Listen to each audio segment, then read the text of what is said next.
भाई जी गंगानगर राजस्थान से। राधे राधे। राधे राधे महाराज जी, आपके चरणों में कोटि कोटि प्रणाम। महाराज जी, साधक की अलग अलग समय पर अलग अलग स्थिति होती है। प्रभु, क्या स्थिति हो तो समझें कि भगवत प्राप्ति नजदीक है। किसी भी नवीन विषय को भोगने की इच्छा न हो, मान में हर्ष न हो, अपमान में शोक न हो, निरंतर वृत्ति भगवदाकार होने लगे, तन्मयाहा प्रभु के चिंतन में डूबने लगे, संसार का कोई भी भोग प्रिय न लगे, संसार में कोई भी अपना न रह जाए, एकमात्र सब श्री भगवान ही हैं, तब जान लेना चाहिए कि अब हमारी भगवत प्राप्ति होने वाली है। किसका प्रश्न है? तब जान लेना।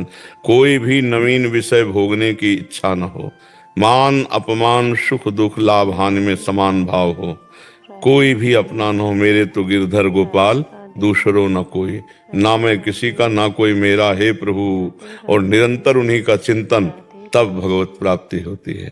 फिर हृदय में जब निष्पाप होता है मन ना, तो अपार आनंद होता है। मन अति हर्ष जनाव न तेहि, आज देखियो परम शनेहि। ये हृदय में बार बार कि आज भगवान का दर्शन होगा, आज भगवान का दर्शन, ये आने लगता है। जब हृदय पवित्र होता है तो ये बात आने लगती है। फिर कोई जब भगवत चाह रह जाती है तो फिर कोई चाह नहीं होती। एक चाह ऐसी है भगवत मिलन की कि ये कोई चाह नहीं रहने देती, और सब चाहें ऐसी हैं कि एक की पूर्ति के बाद चार खड़ी हो जाएंगी। लेकिन प्रभु के मिलन की चाह ऐसी है कि एक के बाद बस अब कछुनाथ न चाहिए, पायो परम विश्राम, पूर्ण काम, कृत्य कृत्यता। ये अब मूल में हम बंधे कहाँ हैं जो हमें भगवत प्राप्ति नहीं होती? शरीर में, इंद्रियों में, मन में। कैसे बंधे हैं? ये शरीर मैं हूं, मन मेरा है, इंद्रियां मेरी हैं, यही अविद्या अज्ञान है, इसी में जीव बंधा है। जड़ चेतन ही ग्रंथि पड़ गई, यद्यपि मृषा छूटति कठिनाई।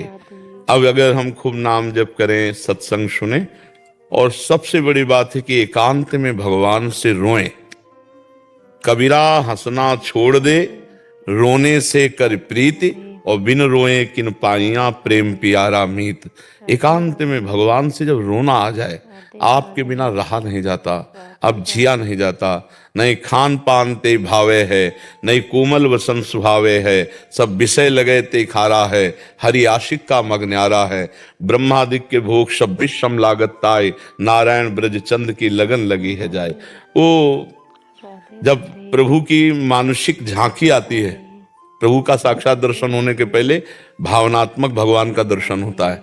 जैसे आप भजन करते हो जो लोग भी, तो जितना कुछ है तो देखो आपके भावना के अनुसार भगवान, तो अगर भजन करते हो तो आपकी भावना के अनुसार झलकते हैं।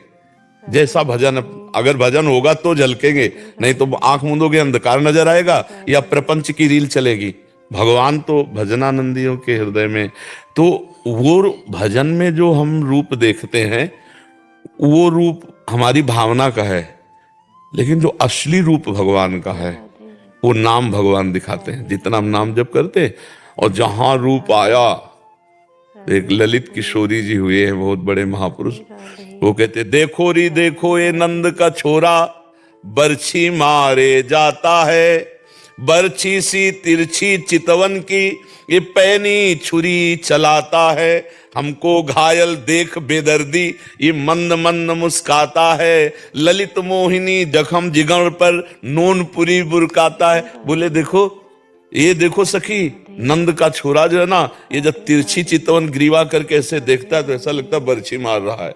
प्रेमी जनों का हृदय जो है, और बोले हंस हंसकर ऐसे घायल करता है मानो घाव पे नमक डाल रहा है। बोले भाव इनकी नजर में मत आना, अगर इनकी नजर में आ गए तो फिर किसी की से नजर मिलाने लायक नहीं रहोगे। ये ऐसे हैं जिनको इनकी नजर मिली, वो फिर अब नजरें अगर प्रभु से मिल गई तो फिर माया नजर छुपा के भाग जाती है। बस है कठिन प्रभु से नजर मिलना, क्योंकि प्रभु की माया में ही हमारी नजरें हैं। जब इससे हटें, सबकी ममता ताग बटोरी, तब प्रभु की तरफ चले। प्रेमियों का हृदय हर समय एक अजीब सी पीड़ा रहती है, जैसे दिल को कोई मसला करे, शायद इसको ही इश्क कहते हो। पूज्य भाई जी हनुमान प्रसाद पोद्दार जी ने प्रेम दर्शन में लिखा कि शायद इसको ही, शायद शब्द लगा है कि कि हम पक्की बात नहीं कह सकते, क्योंकि प्रेम अनिर्वचनीयम, जो अनिर्वचनीय उसको पक्की बात कैसे कह, शायद इसको ही इश्क कहते, उर्दू में जो हम हिंदी में प्रेम बोलते हैं वो इश्क उर्दू में, तो बोले शायद इसको ही इश्क कहते हो। जैसे कोई दिल को मसला करे, अपने प्यारे की याद में एक पीड़ा है हृदय में, एक अजीब सी पीड़ा, वो कह नहीं सकते। जैसे मीरा जी कहती, जो मैं ऐसा जानती, प्रीति किए दुख होए, नगर ढिंढोरा पीटती, अजीब प्रीति न करियो कोई। एक अजीब, और उस पीड़ा में जो सुख है वो ब्रह्मा के पद में भी नहीं है। अब उस मिलन में सुख जो होगा उसका वर्णन कैसे कर सकता है? जो मिलन की चाह के दुख में सुख है वो ब्रह्मा को भी नहीं है, तो फिर जो मिलन में सुख है प्रभु के, उस सुख का कैसे कोई वर्णन कर सकता है? जितना आनंद मृत्यु लोक में है उससे कई गुना आनंद स्वर्ग में है, उससे कई गुना आनंद मार लोक में है, उससे कई गुना जन लोक में है, उससे कई गुना बढ़कर तप लोक में है, और सबसे बढ़कर ब्रह्म लोक में है। और ब्रह्मलोक तक का सुख विष के समान लगने लगता है जब श्री कृष्ण चंद्र जी का सुख हृदय में जागृत हो जाता है, क्योंकि ब्रह्मलोक तक माया ही तो है। आ ब्रह्म भुनान लोकान पुनरावर्तिनो अर्जुन, ये आ ब्रह्म स्तंभ पर्यंतम सर्वम मायामयम जगत। अब आप विचार करके देखो कि इन मायामय जगत में कितना, अब ब्रह्मलोक के सुख तो आप जानते नहीं, स्वर्ग के भी सुख नहीं जानते, तप महाजन इनकी तो बात जाने दो। मृत्यु लोक में ऐसे सुख हैं कि पागल बना दें मृत्यु लोक में। और जितने लोकों में सुख है, बहुत ध्यान से सुनना, वो हमारे भगवान के सुख सिंधु के एक बिंदु के एक सीकर से है। जो आनंद सिंधु सुख राशि, सीकर किसे कहते जानते हो? ऐसे बूंद लो और ऐसे मारो तो जो उसमें कण निकले उसे सीकर कहते हैं। सीकर तय त्रैलोक सुपासी, शो सुख धाम राम अस नामा। वो भगवान आनंद सिंधु। सोचो, जिसके सुख सिंधु के एक बिंदु के एक सीकर से पूरा त्रिभुवन बावरा है आनंद के लिए, वो आनंद सिंधु जिसके नेत्रों में होगा, जिसके मन में होगा, उसकी दशा क्या होगी? दुख का लेश नहीं, परमानंद, ना मृत्यु का भय, ना जन्म की फिक्र, ना स्वर्ग की चाह, ना नरक का भय, एक अद्भुत आनंद। इसीलिए कहते हैं भगवान से जुड़ो। यही हम बताना चाहते हैं कि हमारे अंदर एक अलौकिक मांग है सुख की, क्योंकि हम सुख सिंधु के बच्चा है ना, और सुख सिंधु की मांग है, बिंदु की नहीं। यहां सब बिंदु है, जगत के जितने भोग हैं आप सब भोग लो, इसके बाद मन कहेगा वो नहीं मिला जो मतलब चाहिए, जो चाहिए। पूरा जीवन हो जाता है भोगते भोगते, पर हमें विश्राम नहीं मिलता। विश्राम गोस्वामी तुलसीदास जी कह रहे हैं, जाकी कृपा लवलेश ते मतिमंद तुलसीदास पायो परम विश्राम। राम समान प्रभु नाही कहूं, परम विश्राम मिल गया। परम विश्राम, कोई चाह नहीं, कोई चिंता नहीं, कोई फिक्र नहीं।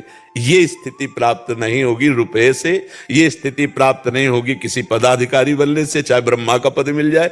ये होती है भगवान की प्रेममयी भक्ति से। जब अश्रु पुलकित अंदर नाम चल रहा है, नेत्रों में रूप समाया हो, इससे बड़ा कोई सुख नहीं है। एक बार जीवन का ये दांव लगा के देख लो। बहुत जन्म हो गए विषयों में, भोगों में, संसार में, हमने अपने जीवन को नष्ट किया। अब जो बचा है, काफी तो बर्बाद हो गया। अब जो बचा है उसमें भी 6 घंटे तो सोने के चले गए। 6 घंटे तो बिल्कुल भजन नहीं होगा, 6-7 घंटे तो 24 घंटे में सब कुछ होता है। अब इसके बाद जो बचा वो प्रपंच में चला गया, कुछ खेलने कूदने में मनोरंजन में चला गया, कुछ खान पान में चला गया, लेकिन जिस लिए आए वो काम तो किया ही नहीं। सरकारी काम तो भगवत प्राप्ति था, साधन धाम मोक्ष कर द्वारा पाए न जे परलोक। एक बार हमारी प्रार्थना, एक बार ये जन्म थोड़ा समय भगवान को दे दो, तो आप देखो निहाल हो जाओगे। हम एकांतिक में कई बार कह चुके हैं कि अगर आपके पास बिल्कुल समय नहीं तो 24 घंटा में 24 मिनट प्रभु को दे दो। 24 मिनट एकांत में राधा राधा राधा राधा नाम जप करो। फिर आप देखना 24 मिनट कोई धंधा करके देखो, ये अविनाशी धंधा है। एक भी बार राधा का ये कभी व्यर्थ नहीं जाएगा और आपको भारी संकट से बचाएगा। निश्चित समझ लीजिए, ना तुम्हारे साथ रुपया जाएगा, ना परिवार जाएगा, ना पद जाएगा, ना प्रतिष्ठा, सब यहीं रह जाएंगे। एकमात्र भगवान का नाम जाएगा जो आपका मंगल कर सकता है। इसलिए खूब नाम जप करो। भगवत प्राप्ति की तभी बात आएगी, पहले निर्विषय हो। जितेंद्री हो, मनोनिग्रही हो और समता को प्राप्त हो। समता, कोई भी द्वंद्व, कोई गाली दे तो कोई बात नहीं, स्तुति करे तो कोई बात नहीं, कोई प्रणाम करे तो कोई बात नहीं, कोई निंदा करे तो कोई बात नहीं, बस समान भाव जब आ जाएगा तब भगवत प्राप्ति होती है। खूब नाम जप करो, भगवान से प्रार्थना करो, वो हर स्थिति देने में समर्थ है। जितनी स्थितियां बनी है हम सबके लिए ही तो बनी है, इसलिए हमको निराश नहीं होना।